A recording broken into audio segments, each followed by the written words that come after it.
Admiral Voraz stood at the center of the Imperial Fleet Command's bridge, staring at the holographic map hovering above the tactical table. He wasn't blinking. None of them were. Around him, decorated officers and analysts whispered nervously, as if speaking too loud might make the unknown vessel notice them. "Distance?" he asked, voice tight. 62,000 clicks from central perimeter, replied the sensor officer, antennae twitching with unease, but closing fast. Sir, it's not decelerating. Voraz turned toward the technician. You mean it's approaching at interstellar speeds and it hasn't initiated braking procedures? No braking, no communication, no signature, no origin marker.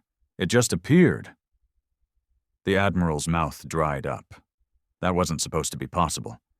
Every ship in the known galaxy had its signature encoded from launch. Empire law required it. Even pirates had enough sense to spoof signatures if they wanted to move unnoticed. But this ship wasn't spoofing anything. It was pure void, like the stars bent around its hull and refused to speak its name. Visual? He asked. The screen flashed, and for a moment, silence swept the entire command center. It was sleek.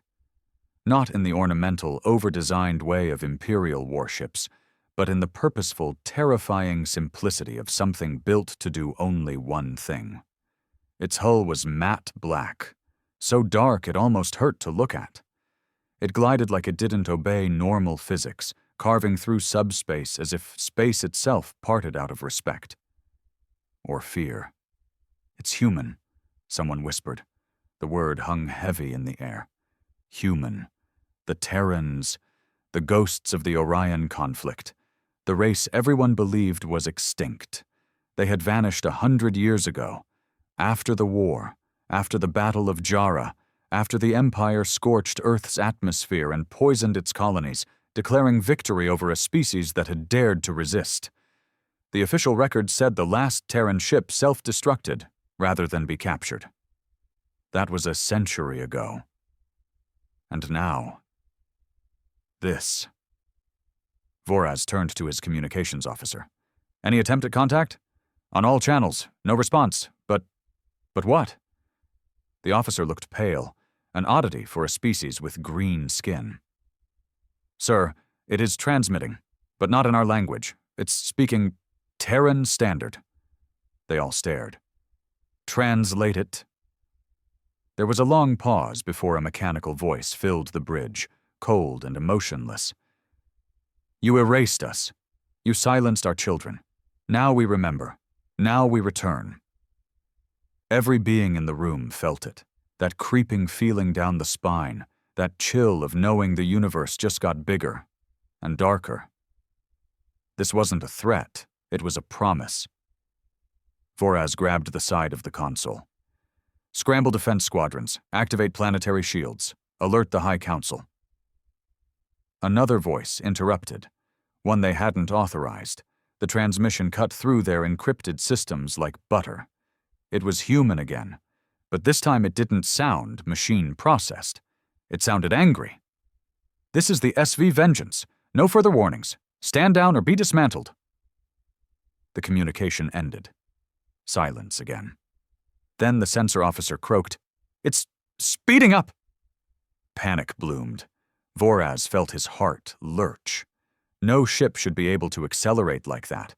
Not at those speeds. Not so close to a major system. But this one was breaking every rule of known space. One of the junior analysts screamed, It just bypassed our perimeter cannons. Sir, they didn't even fire. The AI is refusing to target it. What? They say it's not a recognized enemy. They say the ship doesn't exist. They can't lock onto it. The Admiral stared at the screen. The ghost ship was now just one jump away from Corvalis Prime, the Empire's capital planet. He leaned forward, the weight of realization crashing down. They're back, he whispered. The Terrans are back. Alarms screamed across the corridors of Corvalis Prime's orbital defense ring. 1,000 sirens echoed through steel and stone, signaling the unthinkable, breach imminent. Officers scrambled to battle stations, fleet drones lit up in red, and civilians, oblivious moments ago, now stared up into the sky as planetary shields began shimmering into visibility. Inside the High Council's panic chamber, Chancellor Meru slammed her fist against the armrest of her throne seat. "One Terran ship? And you're telling me it's bypassed 5 fleets, 3 defense rings, and the entire outer perimeter in less than 2 hours?" General Talek, a leathery-skinned brute with battle medals hanging from every inch of his jacket, bowed slightly. "Chancellor, we don't understand how. Our AI fire control systems won't even recognize the ship as a target. It's like it's invisible. Technically speaking, it's not there." "And yet," she snapped, "it's very clearly there." He didn't respond. What could he say? That the Empire, with all its might, its centuries of domination, was now facing an enemy it didn't even know how to perceive? Another advisor, pale and shaking, spoke from behind a datapad.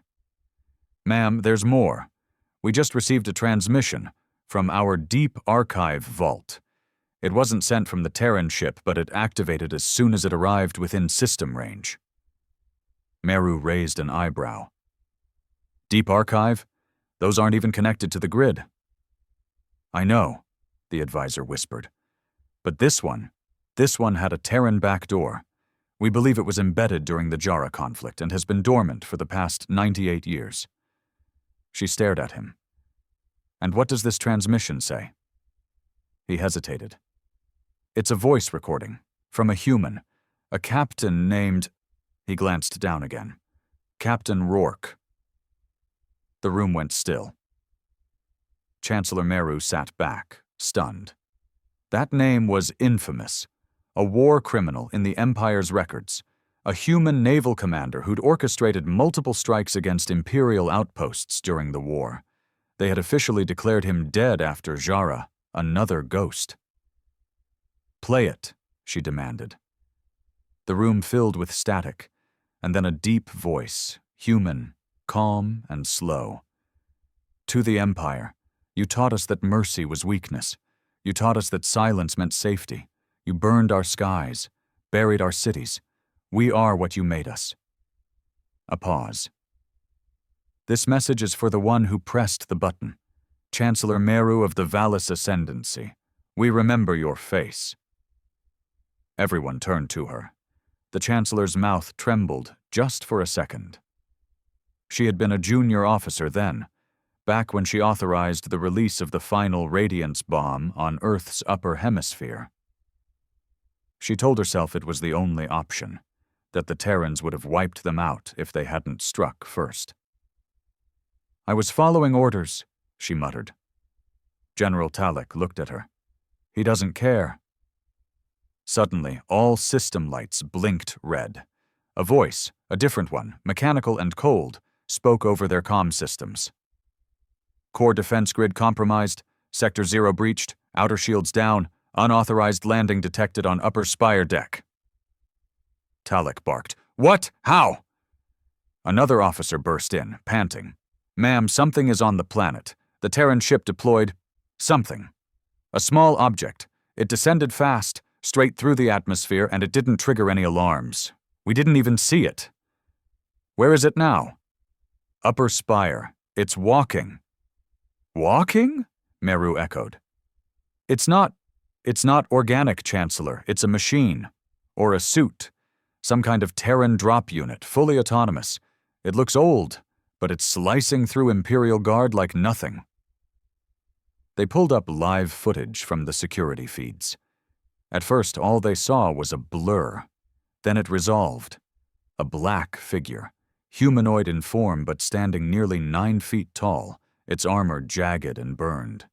It moved with terrifying purpose, and everywhere it went, the feed cut out seconds after. On its chest, 2 white letters still glowed faintly through the scars. SV. "The ship's name," Meru whispered. "SV Vengeance." Then the figure paused in the corridor and looked straight into the nearest security camera. A voice came through again. Different this time. Less broadcast, more direct. "Chancellor Meru, you buried my family. I came to return the favor. And then the feed died. For the first time in 50 years, the Empire realized what fear really felt like. The emergency lights bathed the corridor in a deep red glow, pulsing like a slow heartbeat. Each flash revealed more carnage. Imperial soldiers, some vaporized, others crumpled in their armor, lay scattered like broken dolls. The sound of metal on metal echoed down the marble floors as the Terran machine walked forward, step by deliberate step. It wasn't fast. It didn't have to be. It was death on legs, and death didn't need to rush. Chancellor Meru had been evacuated to the inner vault, the most secure bunker on Corvalis Prime. 10 meters of reinforced neutronium walls, a defense grid with its own internal power core. No one had breached it in 600 years, but she didn't feel safe. General Talek stood by the vault's primary interface, barking orders. Lock down every service shaft. Reroute all auxiliary power to internal countermeasures. Deploy the Iron Guard, all of them. An aide stammered, Sir, the Iron Guard hasn't been fully activated and— I don't care! Wake them up! Talek's voice cracked as he slammed his fist against the control console. Sweat dripped from his temples, and even his hardened features couldn't hide the terror eating at him. He had seen war. He'd led the bombardment of 9 rebel planets. He'd broken sieges, crushed uprisings, vaporized entire species into footnotes. But this was different. The footage they'd seen, what little was left, showed that nothing slowed the Terran unit. It ignored blaster fire, walked through force fields, melted titanium with its bare hands. "Where's the vengeance now?" Meru asked from behind him. Talek didn't answer right away. He stared at the datapad, waiting for an update. Finally, a new map loaded. The red blip was inside the palace perimeter. 2 floors below us, he said quietly. The Chancellor swallowed hard. It's hunting me, isn't it? Talek looked at her, expression unreadable. It's not just here for revenge. It's making a statement. To who? To everyone, he muttered. To the galaxy. A shrill alarm sounded, then a voice, robotic but panicked. An artificial system they all trusted, spoke in broken cadence. Unauthorized presence. Detected. Upper vault security breached. Threat level maximum. Life expectancy. Severely limited. The Iron Guard had assembled outside the vault entrance. 12 towering machines, each forged in the darkest military labs of the Empire. They had no hearts, no minds, only kill protocols. They'd been created for war, to level cities when diplomacy failed. Each one cost more than a destroyer-class starship. They were the Empire's last resort. And they were all pointed at the corridor where the Terran intruder would soon arrive. Inside the vault, the atmosphere was suffocating. The hum of power cycling into the defensive array made the floor vibrate. Meru stared at the door, arms trembling. How is this even happening? She whispered. They're supposed to be extinct. They adapted, Talek said. They always do. You remember what we said back then? The old saying during the war? Meru nodded slowly. Terrans break, but first they learn how to break you. Suddenly the lights outside went out. Not dimmed, not flickered. They died. Complete darkness. And then, the faint distant sound of metal boots on stone. Clink, clink, clink. One Iron Guard opened fire early, sensing movement. Plasma bolts ripped down the corridor. Then something flew back in response. Fast, sharp. It was the Iron Guard's head. The other 11 opened fire immediately. Their combined energy output could cut through a moon's crust. Then silence. No screams, no sounds of battle, just silence. Seconds ticked by. Then came a sound, something dragging. One of the guards, the last one, was pulled into view, its frame crushed inward like an imploded canister. Something had torn through its armor like paper. Its glowing red eye flickered once, then died. A voice came next, calm, cold, human. You built gods. We built the god killers. The vault door shuddered. Meru stepped back instinctively. It can't get through. That door's impenetrable. Talek didn't reply. The door bent inward with a metallic groan. Not cut, not bypassed. Bent, like something on the other side was pressing with enormous force. Another push. The wall cracked. Dust fell from the ceiling. Screams echoed through the comms from distant floors. Guards abandoning posts. Officers begging for evacuation shuttles. Then, suddenly, the bending stopped. A new voice came through. Not over speakers. It was in her ear, her implant, the one only the High Command could access. You killed our world. Now we'll show you what a dead world can do. And then the Palace AI lit up with an override command. SV Vengeance has initiated planetary blackout protocol. All power across Corvalis Prime began to die. Shields, weapons, communications, and up in orbit a second Terran ship decloaked. Above Corvalis Prime, space warped. For a few long, silent seconds, it looked like a tear in reality. Stars bending around the disturbance, light itself hesitating before touching it. Then the cloak fell, and the second Terran vessel emerged in full view. If the SV Vengeance was sleek and terrifying in its simplicity, this one was worse. It was jagged, scarred, almost stitched together like something rebuilt in desperation. Its hull bore no insignia, no name, just a long line of symbols scorched into the side like tally marks, hundreds of them, maybe thousands. The Imperial observation officers stared in disbelief as readings poured into their consoles. No registration, no AI interface, hull composition unknown. Mass displacement doesn't match physical size. How is it even flying? It's not flying, another officer muttered. It's drifting like it doesn't care about physics at all. What class is it? No one answered. The database had nothing. This ship wasn't just not recorded. It was deliberately built to be impossible. One of the officers whispered what they were all thinking.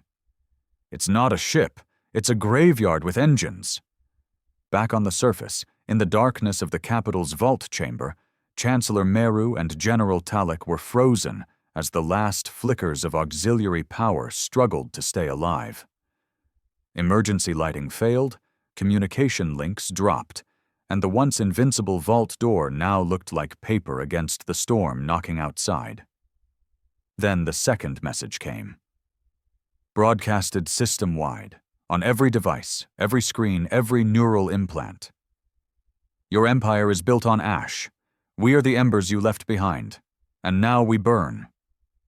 The second Terran ship opened its side panels. Not weapons, pods, thousands of them. Small, coffin-shaped vessels streaked across the sky, breaching the atmosphere like meteors. Some hit the oceans, others landed in the forests, cities, and mountains. Each carried something, someone. Terrans, not all human, not anymore. Modified, hardened, built by pain, by time, by war. Men and women who had survived the annihilation of Earth and rebuilt in places the Empire never thought to look.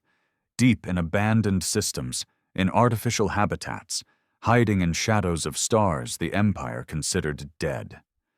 They had waited a century. Now, they were here. Inside the vault, the Chancellor clutched her head. The transmission was still ringing in her mind. They're going to tear us apart. General Talek paced, hand on his sidearm. We underestimated them. We always did. We thought the Terrans were fragile because they bled easy. We thought killing their world was the end. They were supposed to be extinct, she whispered. No, Talek said, turning to her with something dark in his eyes. They just went feral. The vault trembled again. This time not from an outside force, but from below. Shockwaves traveled up the floor. Explosions. the kind that meant surface breaches. Suddenly, one of the backup screens sparked to life, flickering between static and a shaky drone feed. The Chancellor leaned in. One of the pods had landed just a few miles away. The video showed black figures spilling from the wreckage, soldiers with no identifiable armor patterns, their weapons unlike anything seen in the current era. Not plasma, not rail, something older, raw, chemical-based, and devastating. The soldiers moved in coordinated silence, sweeping through streets and vaporizing anything in uniform. Not one of them spoke, not one of them hesitated. Civilians weren't touched, only military targets were torn apart. "This isn't a strike," Talek said grimly. "It's an extermination." Then something even more terrifying happened. One of the drones picked up an image of a Terran soldier pulling a small child from the rubble of a collapsed building. An Imperial child. The soldier knelt, spoke softly, gave the child water, shielded them from falling debris. Talek stared at the feed. Why would they do that?" Meru's voice cracked. "Because we wouldn't." It was then they understood. The Terrans weren't just here to kill. They were here to remind the galaxy what the Empire had become. On the outskirts of Corvalis Prime, as resistance crumbled and the night sky rained with falling pods, the people looked up and saw the impossible. 2 ships, no origin, no records, and a symbol glowing in the dark sky, etched in holographic fire above the city. "We remember Earth." The streets of Corvalis Prime were no longer silent. They roared with the chaos of war, the kind of war the Empire hadn't seen in centuries, not since the Jara campaign, not since Earth. But this wasn't a battle between evenly matched forces. This was something else entirely. This was Retribution. The Terran ground forces moved like they'd trained for this day their whole lives. Maybe they had. Their armor was mismatched, scarred, modified beyond recognition. But what they lacked in uniformity, they made up for in purpose. Every step was precise, every shot was personal, and they weren't just attacking military installations. They were targeting systems, power grids, comms relays, broadcast towers. They were cutting the Empire's eyes and ears out of its own skull. General Talek watched the carnage from the last functioning tactical feed inside the vault. "They're not here to conquer. They're here to erase us." He was right. All over the capital, Imperial soldiers fell back, only to find they had nowhere left to retreat. Air support had been grounded. Drones refused to launch. The Terran ships were jamming protocols the Empire hadn't used in over 100 years. Archaic, brutal code that bypassed sleek AI firewalls like slicing through fabric. The Empire had gotten soft, comfortable, arrogant. And now they were being undone by the very people they once dismissed as savages. In the marketplace plaza, a squad of Imperial guards took cover behind a fountain, trying to hold back a group of Terrans advancing from the east. Their leader, a young commander named Rel, shouted for reinforcements, but none came. His comm was dead. His HUD kept flashing an error. The Terrans didn't speak. They didn't bark orders. They just moved, weaving through debris, firing only when needed, conserving energy like they'd done this 1,000 times before. One of them, taller than the others, walked right into enemy fire like it didn't matter. And it didn't. Rel hit him dead center with a plasma burst. Nothing. The figure kept walking, raised a rifle that looked handmade, and fired once.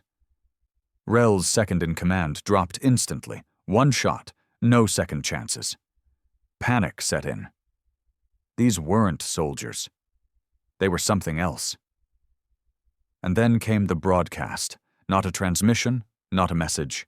A memory. The Terran ships had hijacked the Empire's planetary signal arrays and were streaming historical data to every screen, every implant, every public board. Footage of Earth during the final days. Burning skies, dying oceans, children screaming under black clouds, Empire warships blotting out the sun as they fired radiation bombs across continents. And then, the final message of Earth's planetary governor before transmission was lost. To any Terran who finds this, they came in peace, they offered lies, we bent the knee, and they burned our planet anyway. If you're hearing this, make them remember. The people of Corvalis watched in horror. Some broke down, some screamed, some turned on their own commanders. The truth was a weapon, and the Terrans were wielding it with as much precision as their rifles. Back in the vault, Meru collapsed into her seat, trembling. They're not just fighting us, they're shattering our history, our story, everything we built on their ashes. She couldn't finish. Talek stood at the door, weapon drawn, eyes locked on the final line of defense. Boom. The vault's inner corridor shook, a blast louder than any before. The lights flickered one last time, then went dark completely. One of the guards whispered, "It's here." Then came the voice. "You buried the truth. We dug it up." The vault door buckled. Again. And again. Then it peeled backward, peeled like paper in a child's hands. Smoke and sparks filled the room, and through it, the Terran walked in. 9 feet tall, black armor burned and scorched, a weapon in one hand, a banner in the other. He planted the banner at the vault entrance, a simple flag, torn but unmistakable. The old Earth insignia, blue and white, forgotten, erased, now burning into the floor of the Empire's heart. Talek raised his weapon. The Terran didn't flinch. "I was there," Talek growled. "I stood on the bridge when we ordered your skies burned. We did what we had to do." The Terran stepped forward. "So will I." A single shot rang out. Talek dropped. Meru screamed, backing away, tears streaking down her face. "Please. I didn't know what they'd do to your world. I was young." The Terran turned to her, weapon lowered. "You don't get to die yet. You get to watch." Outside, the sky above Corvalis turned red, and the old voice echoed again across every system. "Earth was forgotten, but we never forgot you." The red sky stretched over Corvalis Prime like a bleeding wound. From orbit, the 2 Terran vessels, SV Vengeance and the unnamed Juggernaut, hovered in synchronized silence. They weren't broadcasting anymore. They didn't need to. The message had already sunk in. Across every major city on the planet, the transmissions continued looping. Earth's final moments, children dying in radiation storms, cities crumbling beneath orbital fire, and the calm voice of the Terran governor whispering a promise to the future. But now, something more terrifying than violence had begun. Dissent. In every corner of the Empire, citizens were turning on their leaders. The feeds had reached the outer colonies, the mid-world rings, even the distant moons of Izari Prime, where anti-Empire whispers had lived quietly for decades. Now those whispers had turned into roars. Massive protests erupted in Imperial-aligned systems, and across the interstellar net, a hashtag surged back to life, a phrase last seen during the Jara War. Earth was real. The Empire had buried Earth's story, rewritten it, told the galaxy they had to eliminate a dangerous species for peace. Told them the Terrans destroyed themselves. Now the truth was seared into every screen, playing on loop, impossible to unsee. And across the stars, something fractured. Whole battalions defected. Entire fleets turned off their transponders and went dark, unwilling to be the next to face those black Terran ships. Some rebel cells even tried to contact the Terrans directly, begging to join them, to apologize, to fight the Empire from within. But the Terrans didn't respond. They weren't here to form alliances. They were here to burn rot. Inside the ruined capital of Corvalis Prime, Chancellor Meru was marched through the hallways of her own palace by a Terran escort. 2 of them flanked her, 1 male, 1 female, their faces hidden, but their silence screamed louder than anything. Her hands were bound, her face bruised, and everywhere she looked, she saw the consequences of her past. Scorch marks on walls, corpses of guards she'd trained, her marble statues shattered on the floor. The male Terran finally spoke as they entered what had once been the throne chamber. "You watched Earth die from this room, didn't you?" She said nothing. The Terran turned, grabbing her by the collar, lifting her off her feet like she weighed nothing. His visor reflected her terrified face. "We remember. Every second. Every scream. You counted our deaths in your reports like they were data." He dropped her. She hit the floor, coughing, gasping. "Why not kill me?" she croaked. "You've already taken the planet." The female Terran stepped forward, calm, voice flat. "You don't understand. We didn't come here to take your planet." She raised a small device and pressed it. A holographic projection flared to life above them, images of the outer colonies, the border worlds, the forgotten systems the Empire had drained and abandoned. And then, flickering between them, uprisings, real-time footage, cities turning on local governors, imperial buildings set ablaze, soldiers tearing off uniforms, banners falling. Meru's eyes widened. "What have you done?" The female Terran leaned in, her voice cold and steady. "We turned your truth against you. We didn't come to conquer. We came to infect." She turned toward the projection and pressed a second button. Now the screen showed an entirely different kind of horror. Terran colonies. Dozens. Hundreds. Hidden. Buried. Functional. They weren't extinct. They'd thrived. Built civilizations on asteroids. Harnessed energy from dead stars. Mastered technology that bent the laws of physics. They hadn't just survived. They'd evolved. "You thought you ended us," the male Terran said, voice thick with rage barely contained. "All you did was push us underground long enough to become your reckoning." Then the doors of the throne room swung open, and the first wave of civilians entered. Corvalis Prime citizens, journalists, diplomats, refugees, all of them escorted by Terrans, not prisoners, witnesses. Meru tried to rise. "What is this?" The female Terran didn't look at her. "This is where your empire ends." The throne, her throne, was pulled from its foundation and shattered in front of everyone. A new seat was placed in its place. Smaller, simpler, no gold, no jewels, just metal, scorched and sharp. One of the Terrans sat down, not as ruler, as a reminder. Across the galaxy people watched, not just the fall of a capital, but the rise of a reckoning, and above it all, one final message from the SV Vengeance. You erased Earth. But Earth was never a place. Earth was a people, and we are everywhere now. The news of Corvalis Prime's fall spread faster than light. Not because of official broadcasts. The Empire's network had collapsed hours ago, but because the Terrans had seen to it that everyone saw it. They hijacked pirate relays, repurposed old rebel beacons, and used deep-frequency pulses to send compressed signals across wormhole-linked systems.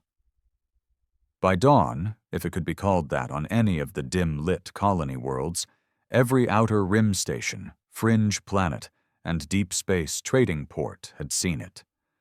The throne of the Empire shattering. The Chancellor of the Ascendancy on her knees, a Terran voice declaring, "We are everywhere now." It didn't matter what species you were. The message hit the same. The untouchable had been touched. The invincible had bled. But not everyone bowed. On Vakaris 4, a fortress world and one of the last loyalist strongholds in the mid-sector, Grand Moff Kale stood watching the footage from inside his war bunker. Tall, pale, half his body replaced with cybernetics from a long-forgotten campaign, Kyle didn't flinch. He didn't rage. He smiled. "Finally," he muttered, "a worthy enemy returns." Behind him, his generals shifted uneasily. "Sir, we just lost 3 border fleets to defection," one of them said. "Even our own AI clusters are hesitating to engage the Terran frequencies. Some are flagging them as cultural trauma triggers." Kyle turned. "Then purge the AI clusters. But purge them." The general swallowed and obeyed. Kyle turned back to the screen, narrowing his eyes at the image of the SV Vengeance, still hovering above Corvalis Prime. "They think this ends with a speech and a shattered chair. Number, this is the beginning." He tapped his wrist. A console opened, revealing a vault sequence long sealed, a protocol not even the High Council had dared use. Protocol Lazarus 9, an ancient contingency, designed not to win, but to erase. "They want to show us what they've become?" Kyle said to himself. "Let's remind them what we buried deeper than Earth." Meanwhile, back on Corvalis Prime, the Terrans were already planning their next move. The throne room had become a command hub, no longer a symbol of rule, but of reclamation. In its center, the surviving leaders of the Terran resurgence gathered, officers, tacticians, survivors of Black Ops projects long considered dead. They spoke quietly, with precision, and without ego. "We've received signals from 8 more colonies asking for support," one of them reported. "Some are already tearing down their garrisons without a fight." Another added, "Vakaris 4 hasn't moved yet, but Kale's alive, and if anyone's capable of rallying what's left of the Loyalists, he'll try to make a final stand," the lead Terran strategist said. "No doubt. And he'll use the darkest parts of the Empire to do it." The room grew quiet. One figure leaned against the wall, arms crossed. Smaller than the others, cloaked in a dusty gray coat with an old Terran patch on the sleeve. She spoke quietly.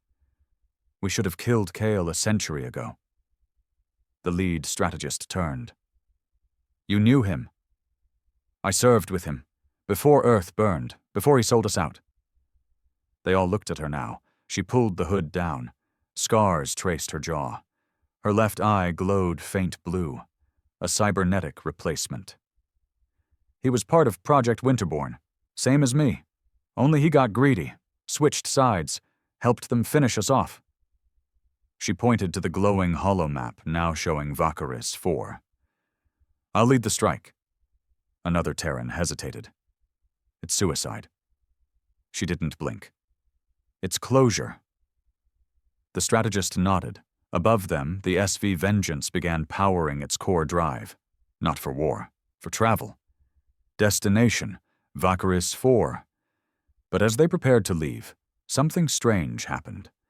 The second Terran ship, the one with no name, the one that hadn't spoken, shifted position.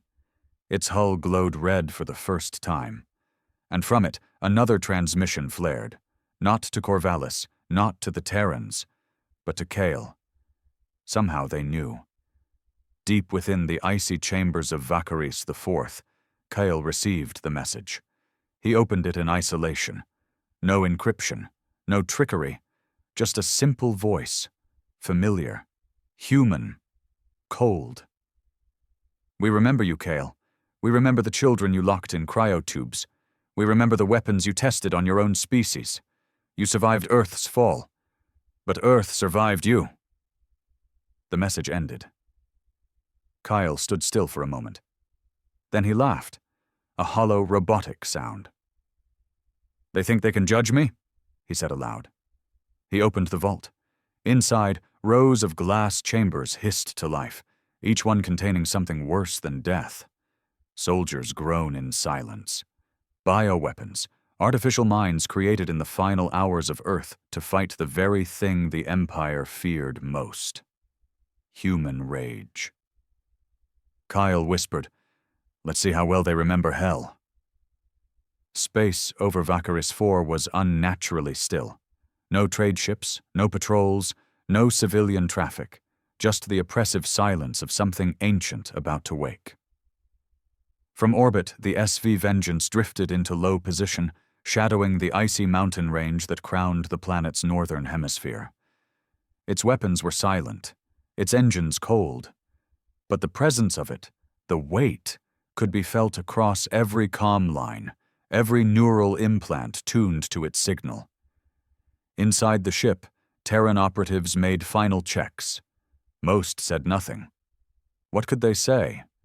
This wasn't just a mission, it was the last page of a 100-year-old nightmare. A chapter sealed in ash, finally about to be closed. In the strike room, she stood alone. The woman in gray. The one who had once served beside Kyle, who had watched Earth burn and lived long enough to watch the Empire crawl from the ashes wearing a crown built on bones. Her name had been erased long ago, but her designation remained. Wraith 9.